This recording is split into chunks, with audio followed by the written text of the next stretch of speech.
difasilitasi untuk hari ini Senin 3 Mei 2021.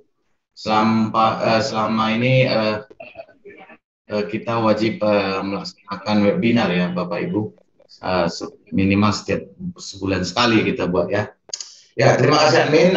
Selamat berjumpa kembali Bapak Ibu. Kita dari Peknas ya, Peknas BPN, Dewan Pengurus Nasional, Asosiasi Pengusaha Pelaksana Kontraktor dan Konstruksi Nasional.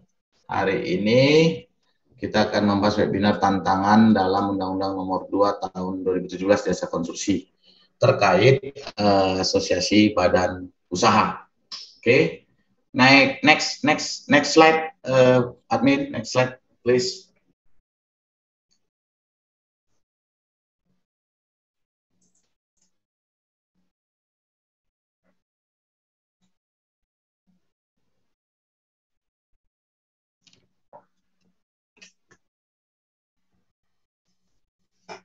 Oke, ini Bapak Ibu tantangan dalam Undang-Undang Nomor 2 Tahun 2017 terkait jasa konstruksi asosiasi badan usaha. Next slide.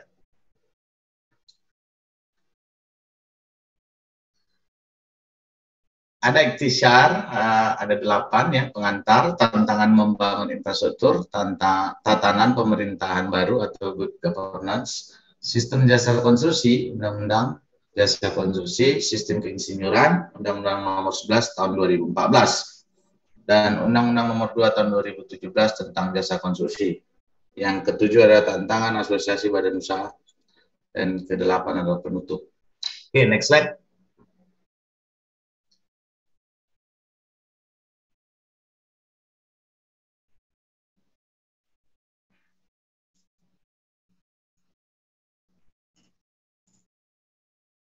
Apeknas melaksanakan pemberdayaan anggota dengan tema menegaskan Apeknas sebagai asosiasi publik jasa konstruksi nasional. Subtema menggarisbawahi asosiasi sebagai stakeholder jasa konstruksi Indonesia pasca Undang-Undang Nomor 2 2017 tentang jasa konstruksi, di mana undang-undang ini disahkan tanggal 17 Januari 2017. Untuk merumuskan fungsi dan tugas asosiasi badan usaha ke depan, perlu dipahami konsep Undang-Undang 2 tahun 2017 yang baru, termasuk perubahannya terhadap Undang-Undang lama. Pemahaman akan konsep sistem jasa konstruksi yang baru, tantangan yang dihadapi, dan perkembangan kemajuan global merupakan hal strategis yang perlu diketahui asosiasi dalam merumuskan tujuan dan program kerja untuk mewujudkan cita-cita mulia organisasi. Memajukan jasa konstruksi nasional, presentasi, membahas tantangan membangun infrastruktur nasional, tatanan pemerintahan baru, perubahan sistem jasa konstruksi, serta tantangan asosiasi badan usaha. Next slide. Integrated, effective, efficient, sustainable, fair, support economic and other sector of development karakteristik. Ya. Ini ada kami sebutkan dengan strong planning and system design. Ya. Di mana namanya kekuatan atau kedikdayaan ya sebuah perencanaan dan desain daripada sebuah sistem. Ini yang paling sering menjadi kekurangan atau kelemahan dari masing-masing company atau asosiasi. Untuk itu Bapak Ibu, perencanaan yang kuat, perencanaan yang matang, dan desain sistem yang baik itu bisa memberikan output yang baik. Seperti pada dasarnya orang-orang berpikir terkait PDCA, ya, Plan, Do, Check, Action. Jadi perencanaan, do, check, di monitoring ya. Jadi ada namanya monitoring ya. Kemudian action. Action di sini adalah perbaikan ya, improvement continuously atau perbaikan yang berkelanjutan. Perbaikan yang berkelanjutan. Bapak Ibu, sekarang kita rata-rata belum paham dan belum banyak yang menerapkan suatu standar dalam sebuah perusahaan. makanya ada standar baku terkait manajemen sistem. International Management System atau biasa kita dengar mungkin ISO ya, ISO 9001 terkait QMS, Quality Management System. Di mana dalam satu perencanaan Quality Management System itu dari proses hilir dan hulu satu perusahaan itu bisa saling terintegrasi, terkoordinasi dengan baik, tersistem dengan baik, termonitor dengan baik, sehingga output yang diinginkan oleh top management bisa tercapai. Itulah salah satu bila mana kita menerapkan strong planning and system design. Bapak Ibu, bagi yang mau bertanya, nanti silakan di raise your hand, angkat tangannya, boleh juga memberikan pertanyaan, kritikan, masukan, ya, sumbangsi pemikiran yang positif untuk Apenas melalui chatting room ya. Yang berikutnya, yang kedua adalah solid programming and budgeting system. Ya. Untuk program atau perencanaan ya, program itu menjadi satu kesatuan yang utuh dengan pengaruh ataupun pembiayaan yang akan direncanakan. Ya. Jadi kembali lagi dalam satu perencanaan manajemen sistem, dengan program yang baik, yang terpadu ya, program yang terpadu dengan pembiayaan yang tersistem ya, itu bisa menjadi efisiensi atau efektivitas dari operational cost ya, dari biaya-biaya operasional. Untuk itu Bapak Ibu, di dalam kondisi ini kita selalu melakukan checks and balance, kemudian comparison, membandingkan harga yang satu dengan yang lain, sehingga kita bisa mendapatkan nilai yang competitive price ataupun harga yang bersaing. Ya. Yang ketiga, strong owner capacity and competency in managing the project. Ya. Good coordination between central and regional governments. Strong owner capacity and competence ya, dalam memanage satu proyek, kondisi koordinasi yang baik antara pusat dengan regional pemerintah. Inilah salah satu tantangan membangun infrastruktur nasional Bapak Ibu, yang pada dasarnya sentralisasi dari pemerintah pusat kita ya, dibarengi dengan namanya Undang-Undang Otonomi Daerah. Dengan adanya Undang-Undang Otonomi Daerah ini ada beberapa komunikasi yang miss atau yang tidak berkesesuaian ya, yang tidak berkesesuaian dengan regulasi atau aturan-peraturan dari pusat. Justru di situ Bapak Ibu, terkadang kita melihat perbedaan ini menjadi sumber daripada terhambatnya rencana-rencana ataupun aturan-aturan yang dari pemerintah pusat ke daerah. Karena kadang daerah tidak bisa mengadopsi atau belum mampu mengadopsi kebijakan-kebijakan tersebut dengan baik untuk diterapkan di daerah atau di provinsi maupun kabupaten kota. Justru itu Bapak Ibu, integrasi antara peraturan pusat dengan peraturan daerah wajib disinkronkan. Karena adanya otonomi daerah ini menyebabkan kekuasaan kepala daerah, gubernur maupun bupati, wali kota menjadi overlap ya, dengan kebijakan pusat. Sehingga diterapkan komunikasi yang baik antar kementerian terkait. Ya, koordinasi. Berikutnya yang keempat adalah strong design builder capacity. Ya. Di saat sistem yang baik dari sebuah pembangunan infrastruktur nasional dan kapasitas pembangunan yang kuat, ya, itu bisa menciptakan turunan penyebaran ekonomi yang positif dari mulai pengucuran dana dari pusat melalui APBN ke daerah-daerah melalui APBD, ya, sehingga absorpsi atau penyerapan anggaran-anggaran itu bisa dengan baik atau dengan cepat dan dengan tersistem bisa dilakukan di daerah kabupaten, kota maupun provinsi.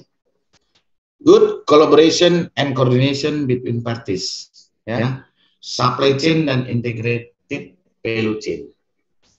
Dalam hal ini, hubungan yang baik dan koordinasi yang baik di antara pihak-pihak, ya, contoh supply chain, ya. Jadi sumber daya bahan baku, sumber daya bahan baku semi jadi menjadi bahan jadi. Ini juga seringkali tidak terintegrasi dengan baik, ya Bapak Ibu. Contohnya, query-nya di satu kota tertentu, kemudian akan dilakukan mobilisasi query, contohnya, kemudian dibawa dalam sebuah proses semi barang jadi, kemudian dibawa lagi ke proses yang daerahnya berbeda lagi, menjadi bahan jadi. Terkadang kesenjangan ini atau ketidaksiapan infrastruktur dalam kondisi ini menyebabkan terjadinya kenaikan harga yang sangat signifikan, terutama di dalam transportasi ataupun biaya operasional yang timbul. Itulah kadang kita bingung, ya, dengan perencanaan yang tidak matang, ya.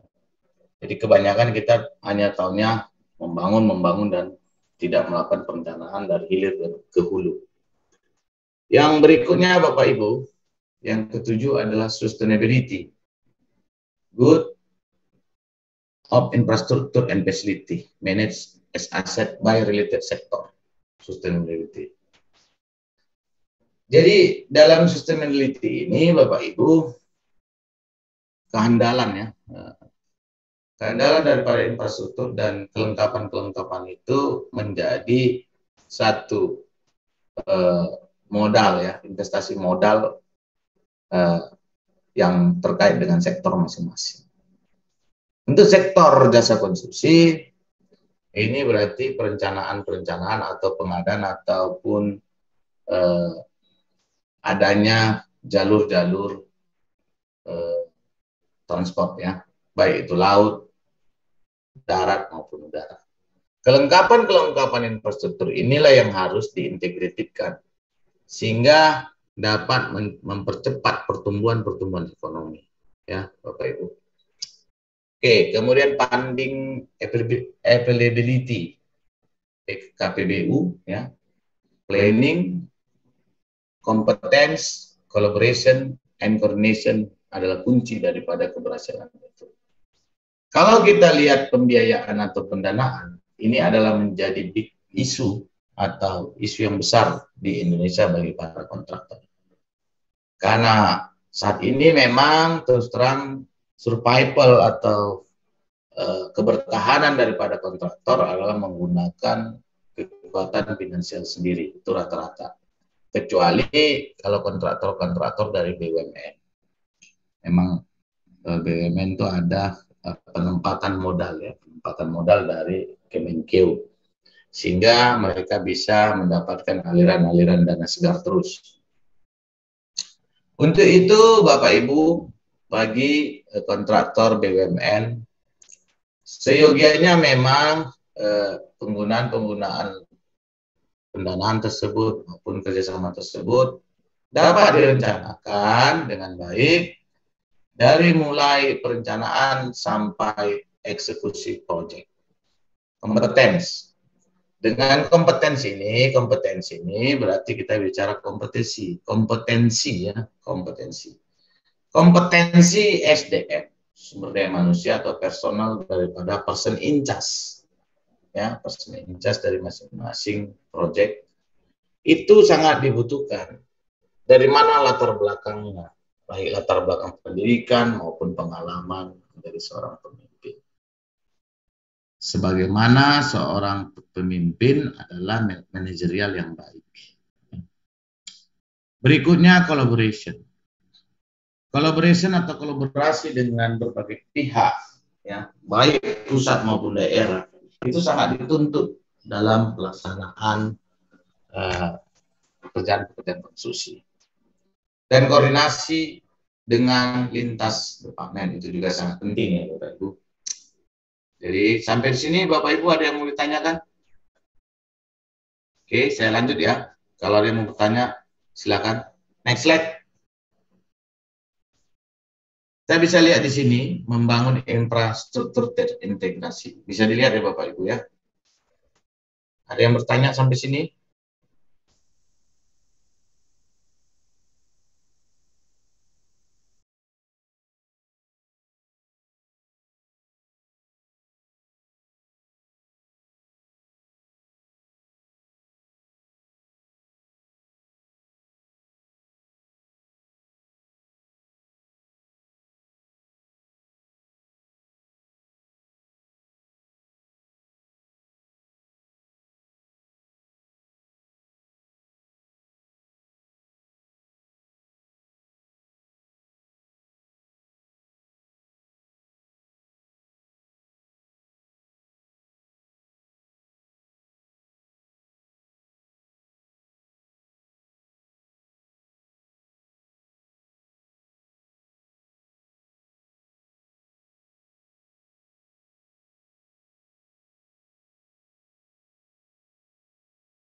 Oke, kita lanjut ya. Sistem desain, perencanaan, tata ruang, itu bisa berkoordinasi dengan Bappenas ya. Perencanaan sistem transportasi multimodal dapat berkoordinasi dengan Kementerian Perhubungan. Perencanaan master plan infrastruktur jalan itu dapat berkoordinasi dengan Kementerian PUPR.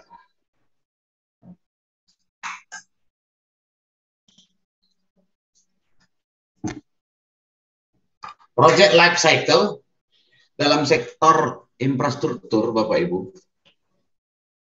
itu bisa kita lihat di sini ya, dari mulai planningnya, project delivery. Ya. Next slide, please.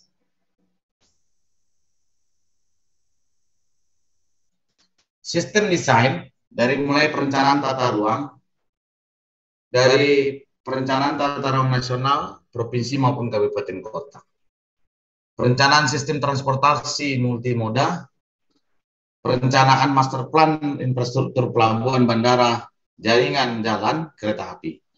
Ini semua membutuhkan jangka waktu yang ditentukan 20-30 tahun. Jadi dalam sebuah perencanaan itu memang minimal kita harus overview-nya ke arah penggunaan 20-30 tahun ke depan, itu rata-rata ya.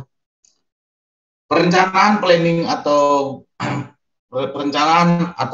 berbeda dengan perancangan atau desainnya.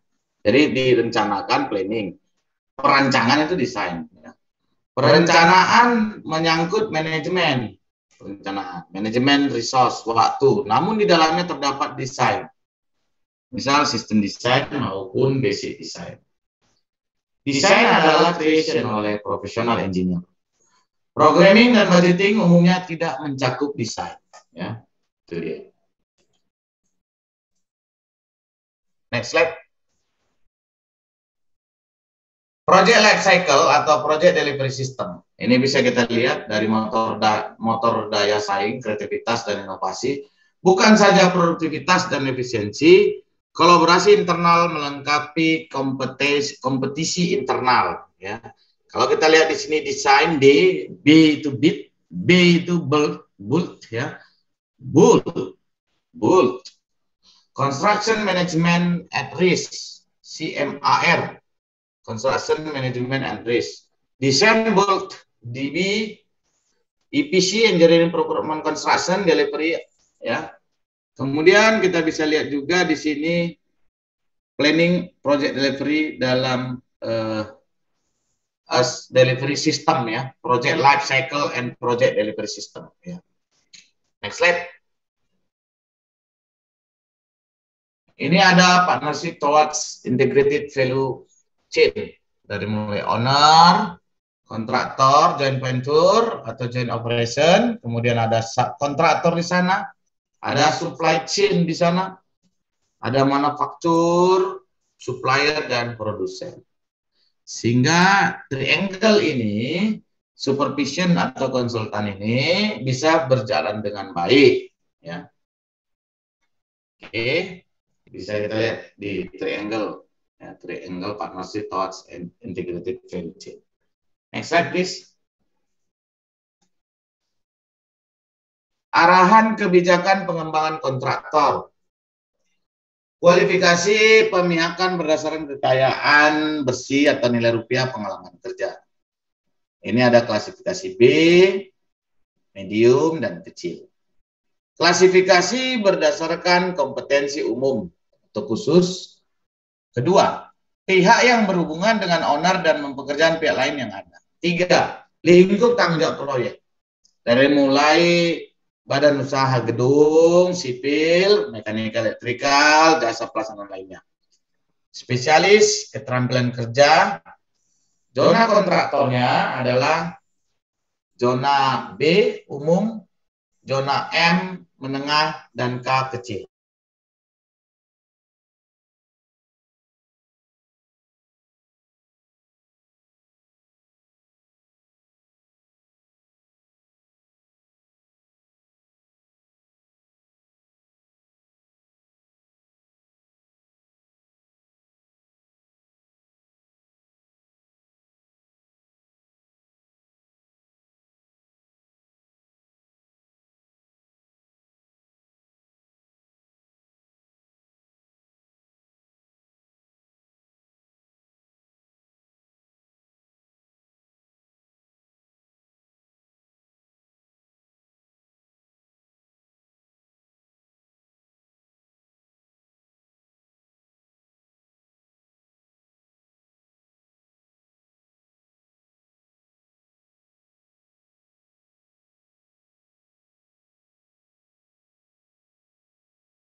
Next slide, please.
Oke, tantangan membangun infrastruktur harus kuat dalam perencanaan, perancangan, dan pelaksanaan.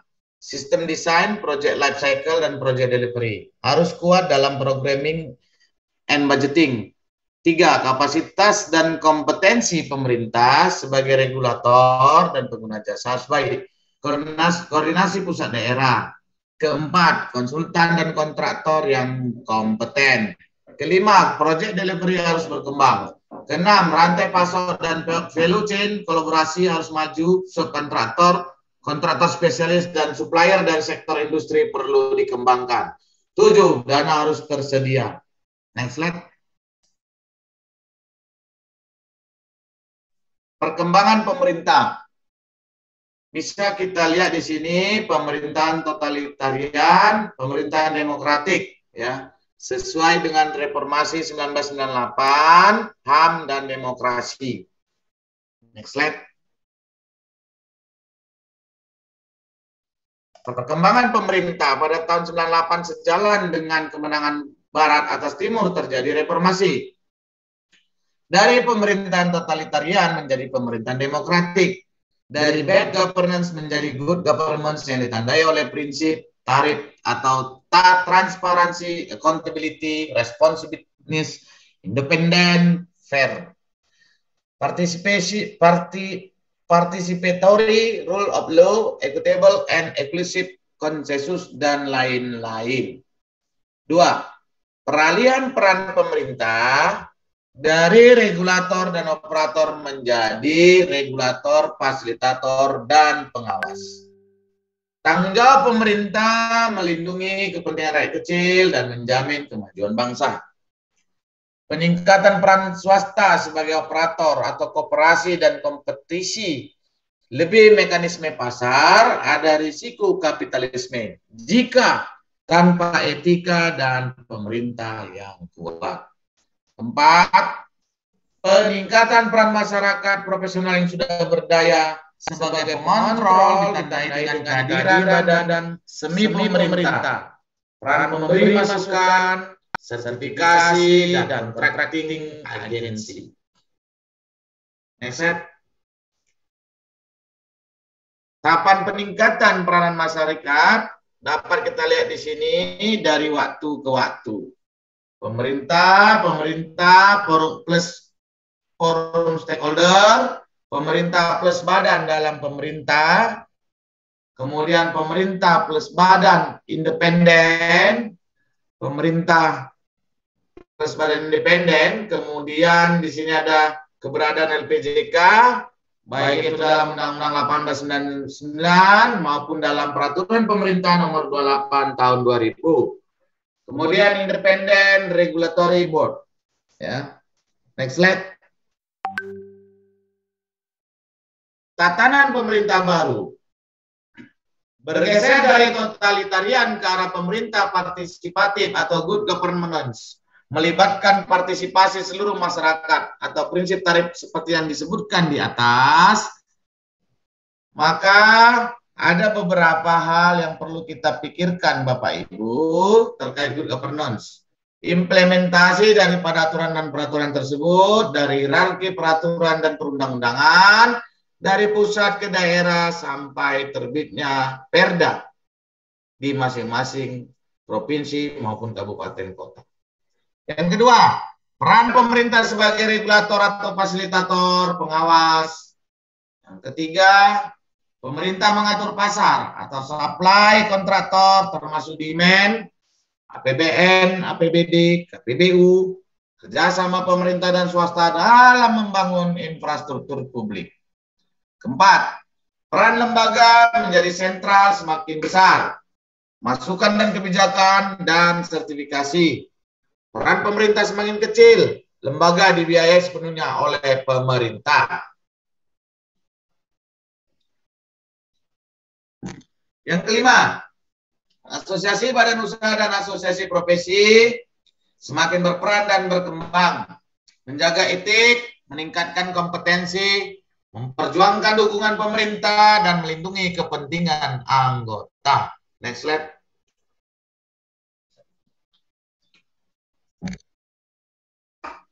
Next slide, please. Sistem jasa konstruksi.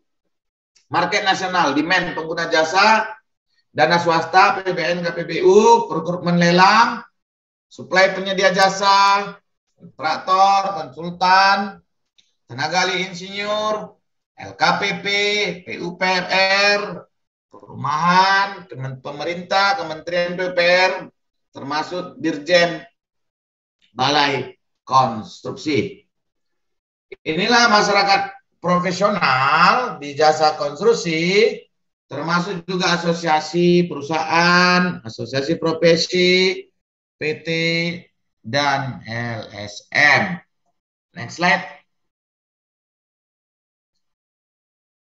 Dan sistem jasa konstruksi di 34 provinsi, market provinsi, dana swasta, PBD, KPBU, rekrutmen lelang, supply atau penyedia jasa, kontraktor, manajemen, tenaga terampil, konsultan, dan insinyur, masyarakat profesional. Inilah triangle good governance di dalam Pemda provinsi. Ya.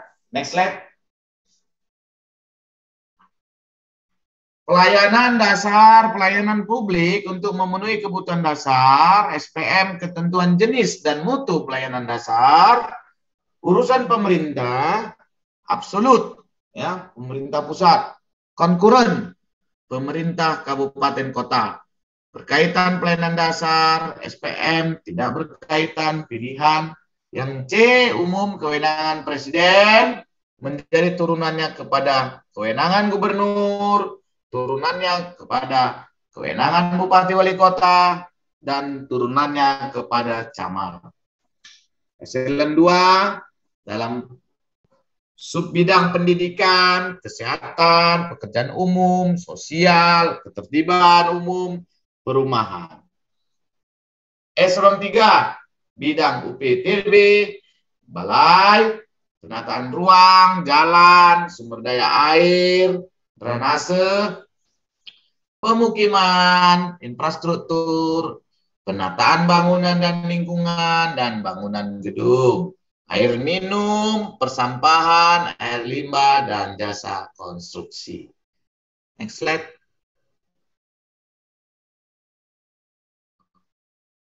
Klasifikasi tenaga ahli konstruksi. Dalam kontraktor ada TK, tenaga kerja, tenaga terampil ya, tenaga ahli manajemen, tenaga ahli setara insinyur bisa kita lihat di sini dari mulai project manager, site manager, site administrative manager, site organisasi manager, safety manager, quality manager, quantity supplier, dan manager. Dengan tingkat-tingkat pendidikan dari mulai diploma 1, diploma 2, diploma 3, diploma 4 maupun S1 dan pelatihan-pelatihannya. Sehingga pada saat keinsinyuran itu program S1 dan program profesi insinyur. Baik insinyur arsitek sipil, struktur geotek, highway, kekerasan, hidrolika, hidrologi, dan lain-lain. Insinyur mesin, insinyur elektrikal, dan insinyur teknik lingkungan. Next slide.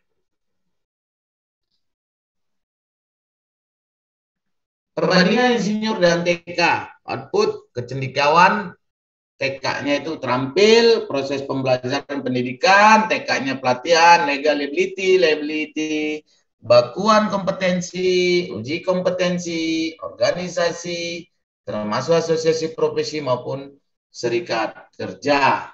7. Landasan pengaturan Undang-Undang Nomor 11 2014 tentang keinsinyuran, dan sebagai tenaga kerja Undang-Undang Nomor 13 tahun 2003 ketenaga kerjaan. Next slide.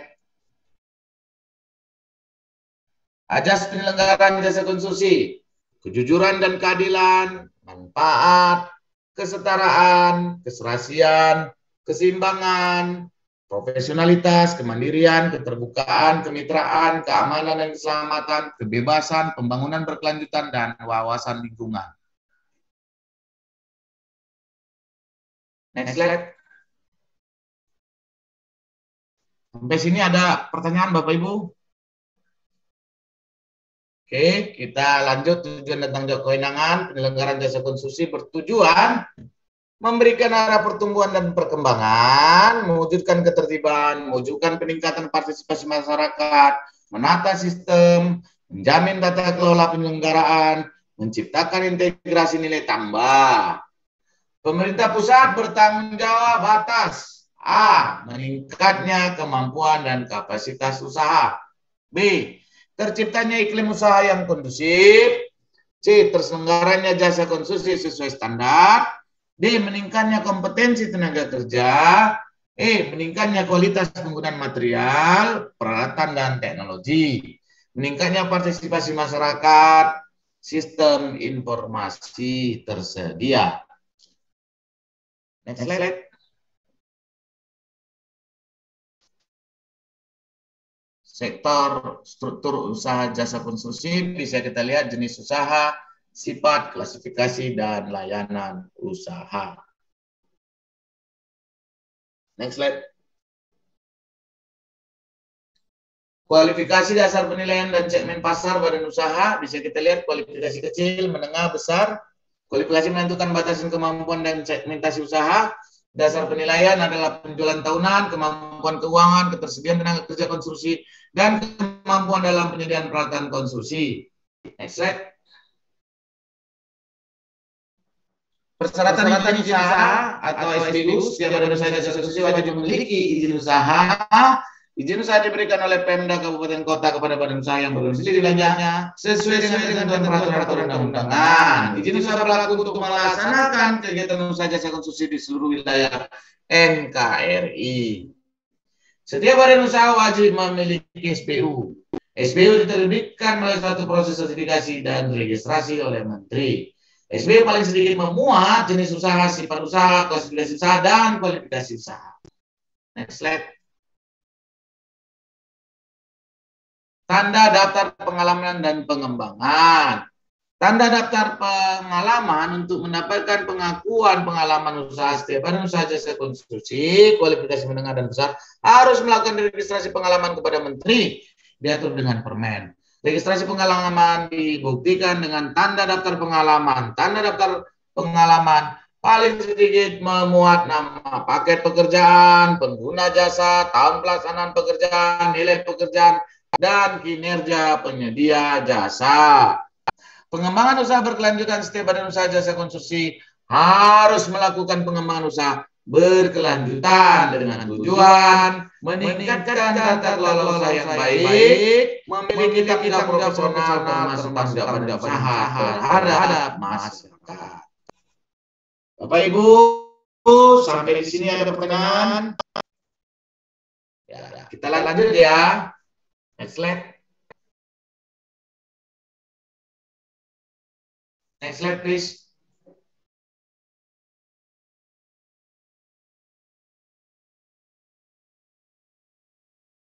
Ya, ini tantangan badan usaha konstruksi.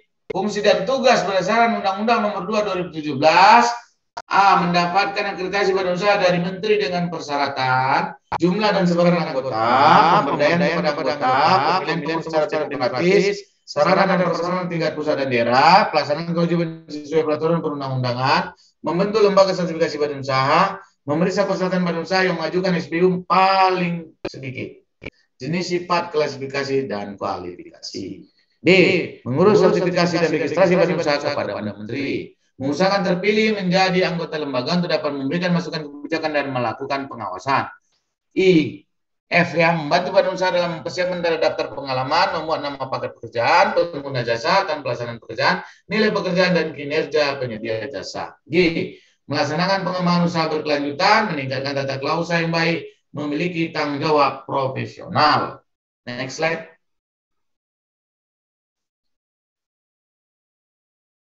Berdasarkan best practice internasional, meningkatkan etika badan usaha, meningkatkan kompetensi badan usaha, kemampuan manajemen perusahaan, keuangan, SDM, dan informasi, kemampuan metode kerja dan peralatan, kemampuan teknologi inovasi, paten, kemampuan penjaminan mutu, kemampuan K3, kemampuan kolaborasi rantai pasok dan rantai nilai, kompetensi green construction, meningkatkan kompetensi tenaga kerja, tenaga manajemen, operator, teknis analisis, tukang mandor, dan mengusahakan hubungan pemerintah pusat dan daerah, keuangan kredit murah, jaminan asuransi, suplai netral, dan suplai peralatan. E. Melindungi kepentingan anggota, kesetaraan kontrak, jaminan pembayaran owner, penyelesaian perselisihan, kriminalisasi pekerjaan. F. Menjaga informasi anggota, kompetensi badan usaha, kinerja badan usaha. Next slide. Pengembangan data badan usaha, SIKI melalui LPJK, SIKAP melalui LKPP. Data administrasi badan usaha atau SPU waktu pendirian akte perubahan, data keuangan badan usaha, data pengurus badan usaha, data tenaga kerja badan usaha, data pengalaman badan usaha, data peralatan badan usaha. Dalam SIKAP atau LKPP, data umum penyedia jasa akte pendirian izin usaha, data identitas pokok, data pemilik, data pajak. Yang kedua, data riwayat kinerja penyedia jasa, baik itu data kualifikasi, data tenaga ahli, data pengalaman, dan data peralatan.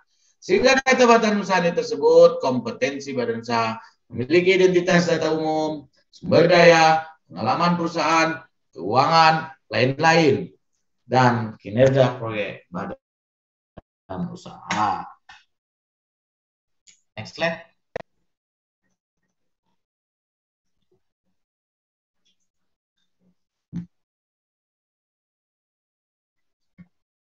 Harus banyak minum ya Bapak Ibu, supaya tenggorokan kita aman, terhindar dari COVID ini ya. Kompetensi badan usaha, identitas data umum, SDM, sumber dayanya, baik itu manajernya, GM-nya, project manajernya, kemudian metode kerja dan peralatan, teknologi inovasi paten, rantai pasok kemitraan, sertifikasi ISO, K3 Green.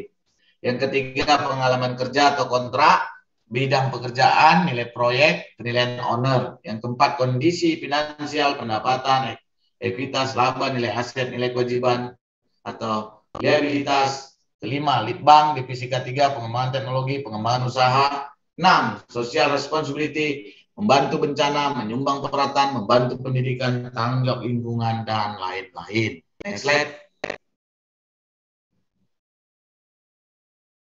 Parameter kemajuan badan usaha, adendum waktu, adendum biaya, kontrak change order, defect list, kecelakaan kerja, pengendalian waste. Next. Indikator performance, kinerja proyek berbasis performance indikator ya.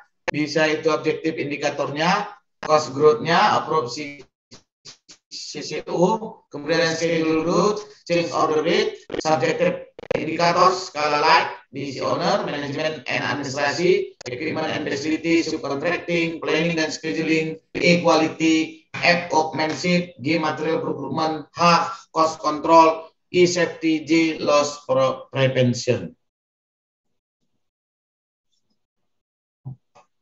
Next slide. Penutup. Terdapat sedikit pergeseran konsepsi dasar sistem jasa konstruksi dalam Undang-Undang Jasa Konstruksi 2017. Kewenangan penyelenggaraan lebih diberikan kepada menteri yang kemudian dapat mendelegasikannya kepada masyarakat jasa konstruksi dan masyarakat. Yang kedua, pembagian kewenangan kepada pemerintah daerah ditetapkan sama sesuai dengan tugas desentralisasi dalam lampiran Undang-Undang Nomor 23 2014 tentang pemerintahan daerah. 3. Pementeri akan membentuk lembaga sebagai pengikut serta masyarakat jasa konstitusi untuk menyelenggarakan sebagian kewenangannya. Tugas dan kewenangan akan ditetapkan kemudian. 4. Selaku bagian dari masyarakat jasa konstruksi mempunyai peran strategis dalam kehidupan profesional jasa konstruksi. 5. Kita wajib mempunyai idealisme dan nasionalisme dan dengan etika tinggi meningkatkan kemampuan kontraktor dengan rantai pasarnya untuk memajukan jasa konstruksi Indonesia sebagai fungsi dan tugas telah ditetapkan dalam Undang-Undang Nomor 2 Tahun 2017. Tugas profesional lain berdasarkan best practice internasional perlu diidentifikasi termasuk memberikan masukan kritik membangun terhadap kebijakan pemerintah. 8. Hanya kita dapat menjadi rujukan dan motor bagi kekuatan moral dalam melaksanakan yang benar dan baik bagi kemajuan bangsa. Sampai sini ada pertanyaan Bapak Ibu? Oke, next slide. Penutup. Mungkin sudah bisa. Kalau ada mau bertanya atau ada yang meminta materi bisa dikirim atau diminta melalui 0811 777 8757 call center Apenas. Silakan menghubungi call center kami di 0811 ya 08 11 777 8757. Sampai sini ada pertanyaan Bapak Ibu?